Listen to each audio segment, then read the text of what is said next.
Hey guys, Stealth here, and welcome to a completely different video relative to what I usually do.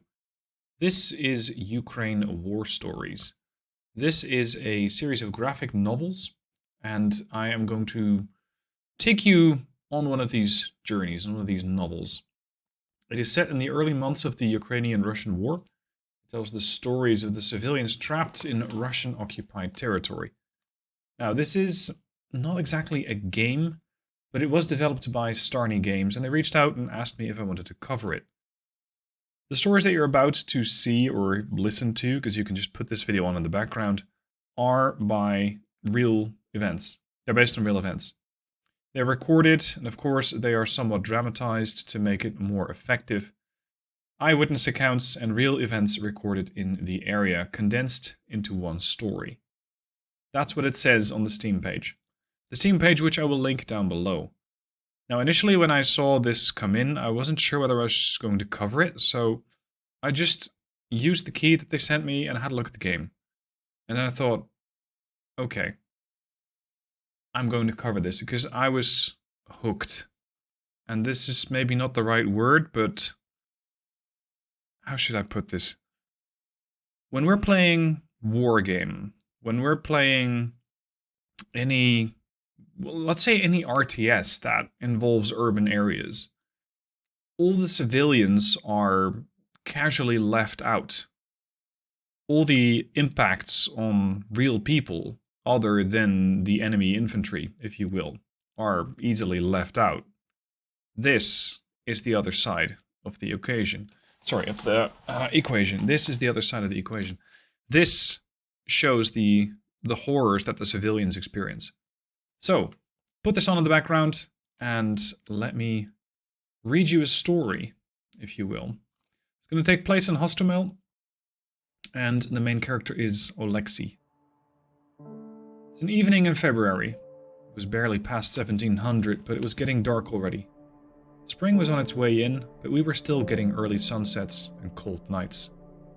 Another quiet evening in the house that was entirely too big for just me and my Lilia. Ever since our daughter had settled in Kiev. No surprises there. Hostomel was always too small for her.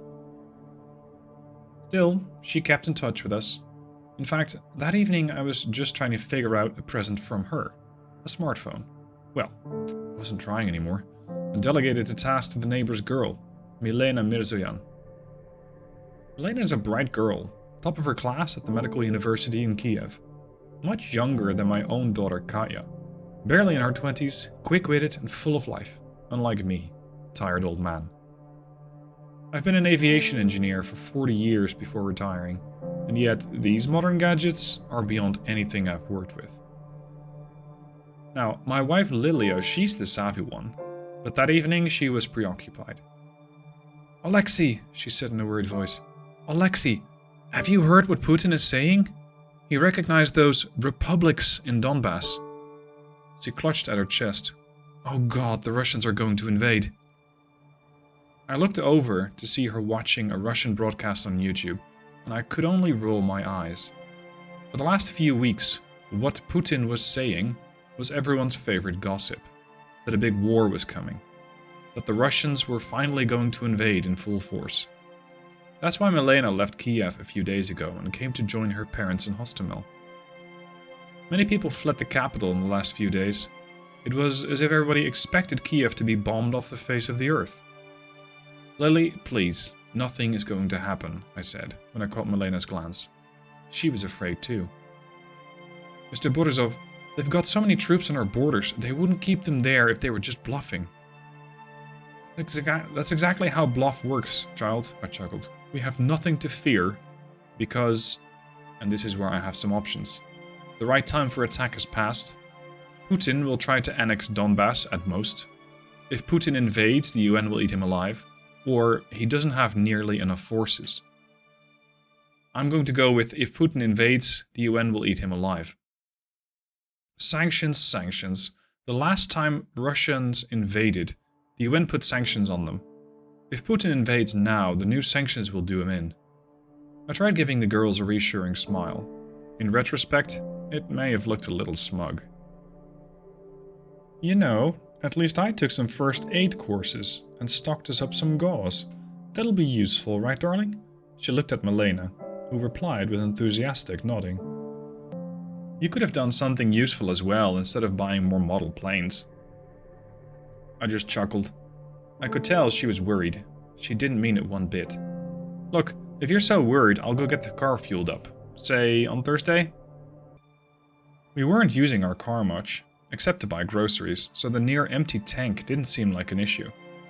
With my bum leg, I barely left home anyway, and Lilia worked as a teacher. Her students were all on distance learning. Then we'll go have a vacation in the Carpathians. A week, no, 2 weeks, until this whole deal resolves itself. And you'll see that I was right. Stocking up on fuel is a good idea, Elena chimed in. My dad is stocking up as well, before the prices rise even more. I nodded. I didn't believe war was coming, and if I did, could I do anything to prevent it? There was something I could do. Help everyone stay calm. First day of the war. There was a deafening noise outside, wrestling me from sleep instantly. At first, I didn't believe my own ears. I thought I hadn't woken up at all and that this was all a nightmare. But then I heard the noise again. Explosions. Oh god, Leosha, they're bombing the airfield. Look at those. The helicopters are shooting rockets, Lilia said. I looked around and I saw my wife. She was already running towards the window. Did she hear it first? She was always quicker thinker between the two of us. After a night of sleep, stepping on my bum leg felt even worse than usual. I limped towards Lily and looked into the window. I didn't have the eyesight to make out the details, but I saw helicopters swarming over the Hostomel airfield, launching bright flares all around them. Not rockets, flares. They do it so our soldiers don't shoot them down. They're fixing to deploy the airborne troops. Lily covered her mouth with her hands and looked at me. I don't think I've ever seen her so confused. And scared. Pack our things, we might have to leave town. As my wife ran around the house, picking up anything of value, I was trying to process what was happening. The war had begun. I had seen it with my own eyes, but I still couldn't comprehend it. I was so convinced that the Russians would never act upon their threats. What a fool I've been. There was gunfire coming from the airfield. It snapped me back to reality. I had to do something. When I went to check up on Lily, I saw her hands were shaking. I had to calm her down, or at least make sure that she didn't forget to pack anything important. On the other hand, I never got around to refueling our car, and only had enough petrol to drive to the nearest fueling station. The game now gives me 3 options. I can help Lily pack up, I can ask our neighbors for gasoline, or I can comfort Lily. I will go with the comforting Lily option. The game now gave me 3 options. I went with the third one, comfort Lily. With a sigh, I gave Lily a hug. She quietly said, Leosha, I'm scared. She very rarely admitted such things. It reminded me how confident I was just a few days ago that the Russians weren't going to invade. What a fool I was. What's going to happen now? Lily said. I hugged her closer and tried to come up with something reassuring. Surprisingly, I didn't sound unsure. I don't know, honey, but I doubt the Russians will succeed. Our army spent the last 8 years learning to fight, so we'll hold the Russians off. As long as we don't panic, we'll be alright. I don't know how long we just stood there, but in that time, the gunfire had died down. Lily withdrew and quietly wiped tears from her eyes. She seemed almost calm now. I'll go put up a kettle. Since those Russians woke us up, let's have some morning tea. I think I have a box of chocolate somewhere. We had a splendid tea party, all things considered. Too splendid, really. It convinced us that life went on, and there was no cause for worrying. Things were still normal enough. I will never forgive myself for believing that, and not getting Lilia out of Hostomel on that same day. The neighbors. Alexei, what will we do? Lilia complained, sniffling away the last of her tears. Did you hear it? Did you hear how loud it was? How terrible? I nodded and hugged Lily closer. I sure had heard it. Around 3 AM, when we were sleeping in the basement, a shell hit our house. I don't know what it was, but it shook the whole place. I was crawling around looking for my cane, wondering if we should try and stay put or run, while Lilia was covering her ears and screaming. And then, when we were sure the walls weren't tumbling down on us, she started crying. This would all be over soon, I hoped. But at the same time, all I could do was hold her close. The very next morning, when the fighting had quieted down, I heard a knock on our basement door. Our neighbors came to visit us. The whole Mirzoyan family, Milena and her parents. Alexei! Lilia! David, the father of the family, walked up to me and firmly shook my hand. How are you two doing? Are you alright? We saw your house get hit. Thank the Almighty you weren't there. No kidding, I sighed. We have to leave, David. This is getting too dangerous. David's wife, Olha, chimed in. We can't leave, Alexei Fedorovich. We have spoken with the Territorial Defense Office. They said it's too dangerous. There's already talk about Russians shooting at cars. I wanted to curse. I couldn't believe what I was hearing. Sure, the war had been going on for 8 years now, but it was in Donbass on the edge of the country. Now the Russians were taking their planes and tanks and bombs all the way up to Kiev. I shook my head. Tell me, did they take the Antonov airport? If they did, the road to Kiev would be wide open. We'd be seeing thousands, if not tens of thousands of men rolling out in the next few days. No, my friend, they didn't, David said. It's quite a story, really. And he motioned for his wife and daughter to carry on without him. They brought us some supplies and took them downstairs. David, meanwhile, told me the news. They had yet to make it to the TV, but the gossip had already spread around town.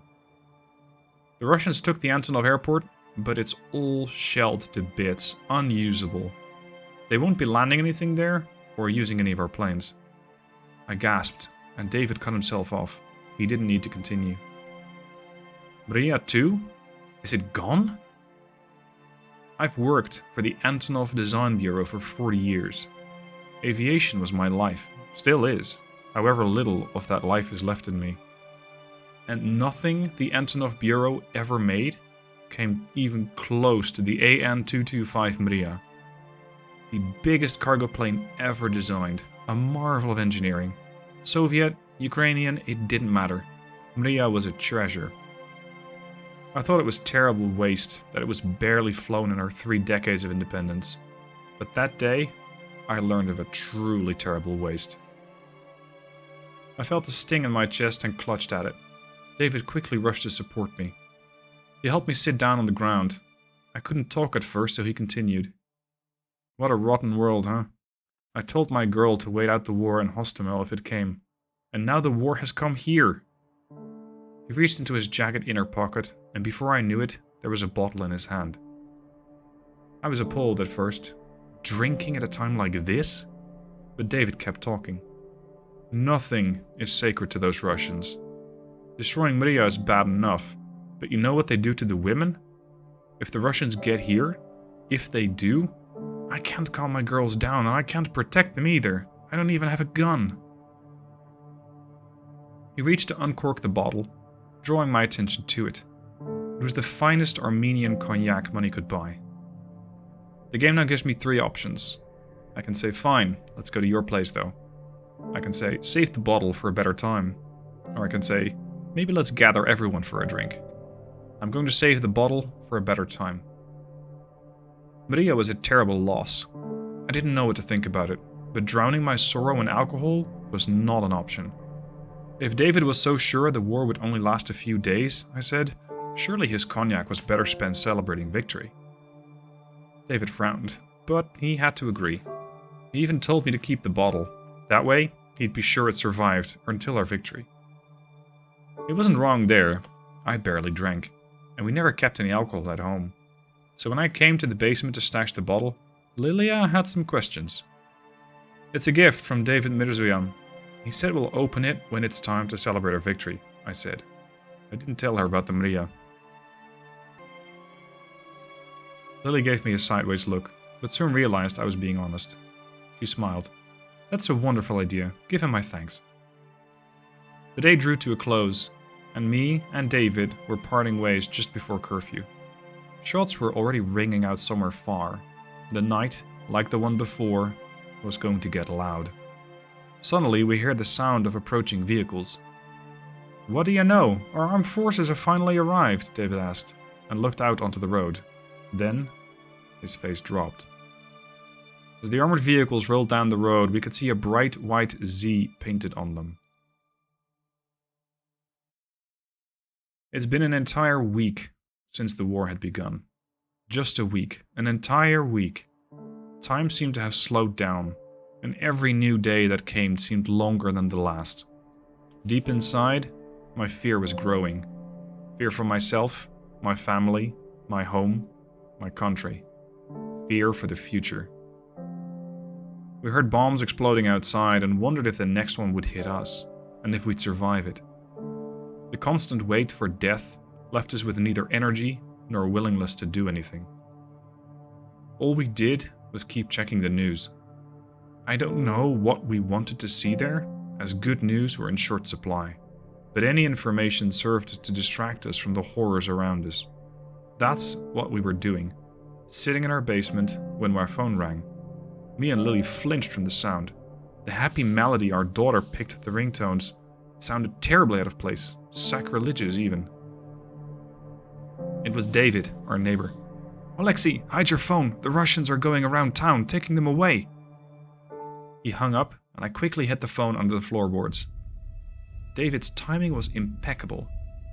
Upstairs, in our house, we heard a loud crash and heavy footsteps. The Russians broke into our home. We turned off the light, leaving me and Lily in total darkness, and listened. "Lyosha, what do we do?" Lily whispered. I heard a growing panic in her voice. In the dark, I found her hand and squeezed it. "Let's be quiet. Maybe they'll leave us alone." We weren't so lucky. In a few moments, someone knocked on the basement door. It was a heavy sound. They must have been knocking with a rifle butt. "Open up, quick, or we're breaking the door." I didn't want to let the Russians in, but I didn't want to antagonize armed men either. We had to turn on the lights and open the door. 3 Russian soldiers descended into the basement. They were armed and looked ready to use their weapons at the drop of a hat. Lily backed away from them, and so did I, using a wall for support. One of the soldiers noticed my limp. "What's wrong with your leg, old man?" He must have thought it was a combat wound. "Hurts to step on it. An old injury. Spent half of my life with a cane." He nodded and looked around our basement. "We're searching the houses, looking for Nazis and saboteurs. Do you know of any Nazis in this city?" The game now gives me 3 options. I can give them a false lead, I can play dumb, or I can tell them they are being lied to. Considering the third one might antagonize them, I'm going to play dumb. I tried to make up something, hoping they'd simply leave us alone. "Sorry, we don't talk to our neighbors much. We wouldn't know of any Nazis." As I spoke, I felt my hands start to shake. I was too old for such stress. Then I thought about the Russians' reaction if they noticed it and thought I was lying. This only made matters worse. My vision got dark, but suddenly Lily came to the rescue. "What are you doing? Can't you see he's worried out of his mind? My husband is a hero of socialist labor. His father reached Berlin in 1945, and you're asking him about Nazis?" The soldier looked at me, and then Lilia. Then he spit on the floor and commanded the rest to leave. I slid to the floor, down to the basement wall. There was a ringing in my ears, and the room was spinning out of control. Deafened by my own heartbeat, I could barely hear Lily when she said, "Here, drink this. It should help." A few sips of cold water did bring me back to life. When my vision cleared up, I looked at Lily with gratitude. "Thank you, darling. What would I do without you?" Lily didn't say anything, she just smiled and squeezed my palm. I thought once again how lucky I was to have such a wife. They were still fighting, but only in the outskirts. Lily had never gotten used to it, but I did. "There is still fighting," was something I kept telling myself as I saw the Russians rummage through the houses on our street. A unit of Chechens, Kadyrovites as they were called, even dropped by our wreck of a house. There wasn't much to steal, but they stole it anyway. Me and Lily had enough sense not to argue, and so they just took what they wanted and left. The Mirzoian's turn hadn't come yet.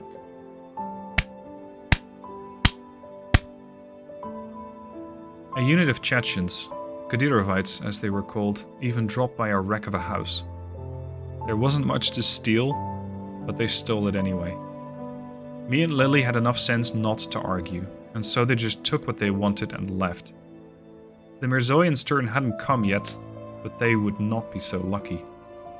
That's why I couldn't refuse David when he asked that his daughter stay with us for a few days.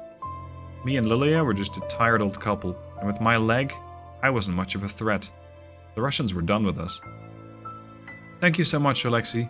Those people are monsters, David shared as Lily helped Milena to make her way into the basement. Have you heard the word around town? Of course I had. The Russians took whatever they wanted. They ate anything that could be eaten, drank anything that could be drank, and took anything they could resell back home. I wasn't born yesterday. I expected as much. It was war, and I could accept it. But what they did to women, I refuse to accept. Are you sure you don't want to Are you sure you don't want to join us with Ola? We'll make room, I offered. He shook his head. No, Fedorovich. You just keep Milena hidden for a few days, okay? Me and Ola will somehow manage. We'll keep real quiet. He put his finger to his lips and smiled. I smiled back at him, and as he walked onto the street, I waved him goodbye. There was a pop, like a firecracker going off in the distance. David fell to the ground. He screamed. What I did next, I could never be proud of. I threw myself towards the basement entrance and slammed the door shut. Downstairs, Lily yelped at the loud bang. My chest began to hurt and I clutched it with one hand. A second distant pop. The screaming stopped. I think I waited for hours. Milena was downstairs, covering her mouth and looking in mute horror, looking with David's eyes. I think I waited for hours. When I finally peeked through the door, slow and careful, making no sound, there was David, all right, and two Russians. One standing over David, the other one rifling through his pockets. And what did you do that for? The standing one asked. He sounded calm, bored even. He was a Nazi, can't you tell? I know them when I see them. The other shrugged in the dark. He was not being serious, I could hear him grin. They laughed. Then they both lit themselves a cigarette. I closed the basement door and kept it closed through the night. Milena cried for hours. Lily held her hand and did her best not to cry too. But in the morning, she too joined in when she heard Ola's wailing outside. In the morning, there was fighting on the outskirts again, but closer to us. Sometimes bullets whizzed through the air right above our fence. When I opened the door to the basement, Ola crawled towards us on all fours. But something had to be done about David. The game now gives me two options. I went to get a shovel, or I didn't want anyone to join David. I'm going to get a shovel. I could not leave my friend like that, so I got a shovel and crawled towards David. As I dug a grave for him, I had to stop at least 24 times. The air would get too hot, the shots too loud, and the ground would shake so hard it knocked us all off our feet. In the end, it was barely a grave. David's broad Armenian shoulders barely fit in it. It seemed like the earth itself refused to believe he was dead. But it had to suffice. And while it was a little relief for the girls, we did David good. The dogs weren't going to get him. By the 10th day of war, our supplies were dwindling. Me and Lily always tried to manage a little excess, and had very little food stocked up. Why would we? The shops nearby had everything we needed. But now there were twice as many of us. The Mirzoians had brought some of their own supplies with them, but it wasn't enough for 4 people. Someone had to go and get us some supplies. Lily didn't want to let me go. There was still fighting on Hostomel. Every day we heard explosions, machine gun fire and artillery barrages. My wife even wanted to go look for supplies for herself, but I managed to talk her out of it. If anyone was going to take such a risk, it had to be me. I told her the Russians wouldn't give me a second thought. There was no use in shooting an old cripple. It would just be a waste of ammo. I wasn't a threat to them at all. I was trying to convince myself of this as much as her. Eventually, Lilia saw things my way, or pretended she did. Ola and Milena talked very little in these last few days. David's death was heavy on them. With him gone, they were on their own. I had a double responsibility now. Milena cried a lot. Looking at the dark circles under her eyes, I thought David should have taken her to someone else, someone stronger and healthier. When the gunfire outside had quieted down, I took my cane and grabbed my old backpack. Lily, stay quiet down here and keep everyone else inside. I will be back soon, I promise. I will see if there's anything useful nearby and be right back. She nodded, barely holding back her tears. After what happened to David, she feared for my life even more. It was quiet outside, and after the dark, damp basement, the sunlight was blinding. When my eyes did adjust to it, I wished they didn't. Many houses on our streets were ruined, either heavily damaged or simply gone. The intact ones had all been broken into and looted. The Russians took everything. Clothing, household appliances, tools, even children's toys. I couldn't understand what kind of a person would do that. I saw ransacked cars everywhere. Many of them were even missing their wheels. Some were shot or flattened by armored vehicles. Inside one such car, I saw someone's mangled remains. I looked away in horror and disgust. The streets were also full of bodies. People in civilian clothing were strewn about among the debris like broken dolls. I had no idea why they were killed. Were they in the wrong place at the wrong time, like David? Did they draw someone's anger? I refused to believe this was all happening on the streets of my Hostomel. And yet, I still had a task to complete. I had to decide what to look for. We had a pressing need for many things, but with my leg, I would only manage a single, purposeful trip. I can now either look for medicine, alcohol, or gas. I'm going to look for medicine. I kept thinking about David. If he survived, we'd have nothing to treat his wound with, so I needed to get some medicine first. There was a pharmacy not far from our house. I decided to look there and check the abandoned houses along the way. Indeed, I managed to find some food and water there. Did that make me a looter? I hope not. I didn't want to think of myself as one, so I made an effort to remember which things I took and where. This way I could compensate my neighbors after the war. As expected, the pharmacy had already been ransacked. Shattered windows, racks turned over, and broken cash registers. The Russians had already liberated the place, and even threw themselves a little party, it seemed. On the floor, I saw empty bottles of ethanol. Eventually, I did find an unopened bottle of ethanol. It rolled under a rack, and I was the first one to find it. In the back, I found bandages and antibiotics. Thanking the Almighty for such great luck, I packed everything into my backpack and hurried back home. As I walked back home, the fighting resumed, and judging by the sounds, it was headed my way. I sped up to the best of my ability. A few times, the explosions would ring out a single street away from me, making the ground shake under my feet. I wanted to drop the supplies I found and try to run, but I couldn't bring myself to do it. I couldn't come back empty-handed. When I finally reached my home safely, I couldn't believe my luck. It was already getting dark outside. My leg was on fire, and my back was killing me. But Lily's adoring gaze made up for any discomfort. Her look made me feel like a young man in his prime again. For the first time in forever, I felt useful.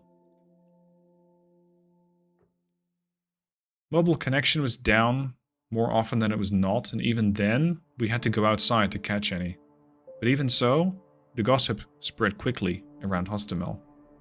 The fighting had died down and the Russians had the free run of the town. And that's when the news started coming in. News I didn't want to believe. People said a man was shot for not showing the Russians his phone. Another man did show them his, and the Russians shot him over something they found in it. Another man was shot for wearing camouflage pants. Another for asking the soldiers for what they were doing in Ukraine. I didn't know what to think of it. I didn't want to believe it. Most of the soldiers in the village were barely adults. Yet, those who shot David Mirzoyan were barely adults too. And every night we heard more gunshots. And every night we heard women screaming. Poor Milena was terrified. She kept beating herself up over heading to Hostomel before the war. Kiev, we were told, was still holding out. But Hostomel? As we'd soon find out, Hostomel was lost. One evening we sat huddled in the basement. Me, Ola, Lily and Milena, who hid in the farthest corner. Fearing the worst, we were always ready to hide her under the blankets as if she wasn't there. And the Russians were rowdy that evening. Their gunfire and frenzied shouting echoed across the town. Suddenly, we heard somebody bang on the door, and a mere few seconds later, it flew open. Milena hid herself immediately, and the rest of us jumped to our feet. We heard commotion coming from upstairs and someone's slow and messy descent. A Russian. When he stumbled into the basement, I recoiled from the stench of sweat and alcohol. He could barely stand as he looked at us. His sleepy blue eyes were almost white. "Good evening, so what's it gonna be?" he slurred, as if continuing a point he made before. Somewhere upstairs, if not hours ago. "Are there any girls left in this town?" My heart sank. Lily and Ola just blinked at each other. The man stood at the exit, trapping us inside. His rifle was at his shoulder, way out of our reach. Then he moved across the basement, towards the bedding where Milena was hiding. My heart sank. Luckily, Lilia spoke up. "What are you celebrating?" I was baffled at first, but then I too put the dots together. The smell of alcohol and the shouts outside. The soldier was already barely standing when he came to us. As it turned out, that's when he went for the bedding, to land onto it with a loud, tired groan. I couldn't breathe from the strain. Milena was barely a meter away from him, still hidden under a pile of blankets. "We took Hostomel. We took everything up to Kiev. It's next. Soon, your president..." He grinned and drew his thumb across his dirt-caked neck. Him and the rest of the fucking Nazis. We had to keep the boy distracted and get him to leave us alone as soon as possible. The game now gives me 3 options. I can keep him talking, I can get him even more drunk, or I can offer him tea and sweets. I'm going to keep him talking. "Good, good, all the rest of the Nazis," my Lily chirped. "Just be careful, boys, you must have someone waiting for you back home, right? Parents, surely? Do you have siblings?" I chimed in. The boy was neither intelligent nor well-spoken, but we listened to every word. When he was done answering, we asked more questions. The stories he told us were awful. The boy didn't seem to come from a happy household, and his home village, somewhere in North Russia, was sparse on young women. He said he was conscripted a year ago, and wasn't even supposed to be in Ukraine, but he was having the time of his life.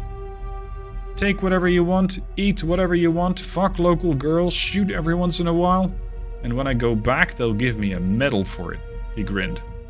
I wanted to strangle him. Our talk lasted for so long, I was afraid Milena would suffocate under all the blankets, or give herself away, but she did well. She later told us she was shaking the whole time, but I didn't notice. I believe I lost several kilograms from sheer stress, but finally, the boy seemed to forget what he came to us for. Just then, we heard someone else walk through the open basement door. Another Russian. He too was armed. "Siri, get the fuck up. Sarge is looking for you. What the fuck are you even doing here?" "Finding us some girls for the night, like yesterday. I told the fucking sergeant where I was going." The man got to his feet, grumbling under his breath. I winced at their crass exchange, but said nothing. this wasn't the time or place to tell youngsters to mind their language. Thankfully, the soldiers were about to leave anyway. Well, leave these fat old hags alone, you idiot. We found someone younger. At this point, the main character, Alexei, loses hope.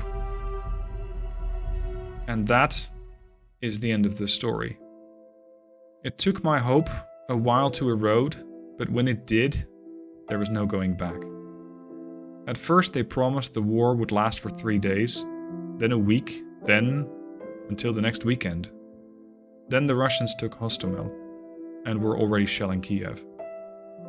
Like David predicted, it was all going to be over soon, but not in the way we expected. I just knew it. It would end with Zelensky dead and the population put through filtration camps. And there, nobody would care that I am a hero of socialist labor. The result is that Alexei Borisov couldn't go on. My main character, if you will, has lost hope. And this means that the Borisov family died with the city. Now, I don't know about you guys, but that story gave me the chills.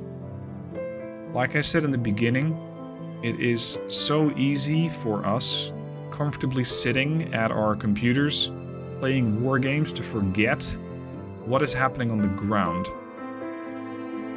If you have a spare afternoon, evening, 30 minutes, what have you, get this. Download the Ukrainian war stories and just go through one of them. Because it suddenly connects what you see on the news. It suddenly connects the fact that you can get the numbers like, oh, this and this many towns were hit and this many tanks were destroyed, to what is actually happening inside those towns. The personal stories. They might not all be true, they might be dramatized, whatever it is. It still gives us just a tiny peek into how horrible it must be in Ukraine at the moment. The game, if you want to call it as such, the graphic novel, is entirely free and also shows you several resources on how to donate to various causes if you are so inclined.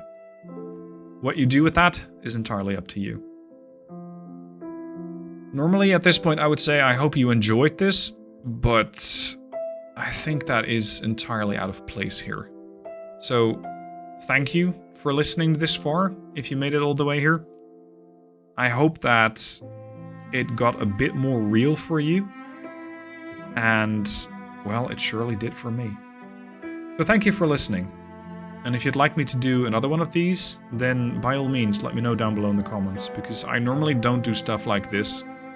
And even as people have asked me countless times whether I will do audiobooks, this is such a far cry from my usual type of content that I really would like your feedback on it. So thank you for listening, and perhaps I'll see you again in another war story.